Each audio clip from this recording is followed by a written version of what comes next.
Bonjour Anissé Mida. Bonjour Patrick, bonjour à tous. Ce matin, vous nous parlez d'innovation dans la lutte antiterroriste avec un canon à ondes capable de stopper une voiture bélier à distance. Oui, parce qu'aujourd'hui, on n'a pas d'autre choix que de mettre des blocs de béton ou des herses pour crever les pneus. Et encore, la voiture peut toujours faire demi-tour et s'échapper ou pire, foncer sur les policiers. Eh bien, avec ce canon, il suffit de viser le véhicule au loin, de lui envoyer un faisceau d'ondes très concentré et pof, son moteur va s'éteindre et la voiture s'arrêter d'elle-même quelques mètres plus loin. En fait, c'est comme si on coupait à distance le contact de la voiture, pof, pour la stopper avant qu'elle ne fasse des dégâts. Ça paraît magique. Comment c'est possible? Eh bien, c'est un principe qui est inspiré des films de science-fiction. Vous avez peut-être entendu parler des bombes à impulsion électromagnétique, les fameux EMP, je sais pas. Eh bien, c'est celles qui sont capables de griller tous les appareils électriques à la ronde.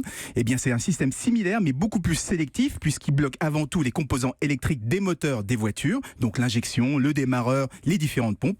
Tous les moteurs, depuis quelques années, utilisent une injection électrique, et la plupart des voitures sont totalement inconduisibles sans système électrique. Mais il faut noter que ce canon ne grille pas tous les circuits, il se contente de les perturber suffisamment pour que le moteur s'arrête. Si on réinitialise le système électrique, la voiture peut toujours redémarrer. C'est très intéressant. Ça fonctionne à quelle distance? À une centaine de mètres, jusqu'à une centaine de mètres selon l'antenne que l'on utilise. Mais comme le canon peut aussi perturber d'autres équipements électriques, la législation française oblige à limiter la puissance d'émission. Donc chez nous, la portée ne dépassera pas qu'une dizaine de mètres. Mais rien n'empêche d'enfouir plusieurs antennes sur le sol pour créer une espèce de périmètre de sécurité tout autour d'un lieu sensible, une centrale nucléaire par exemple, ou pourquoi pas autour d'une zone piétonne. Comme ça, dès qu'un véhicule entre dans le périmètre de sécurité, il sera détecté par les capteurs.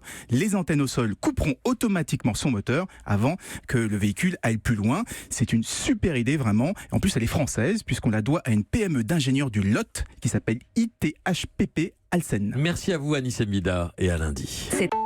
Europe 1.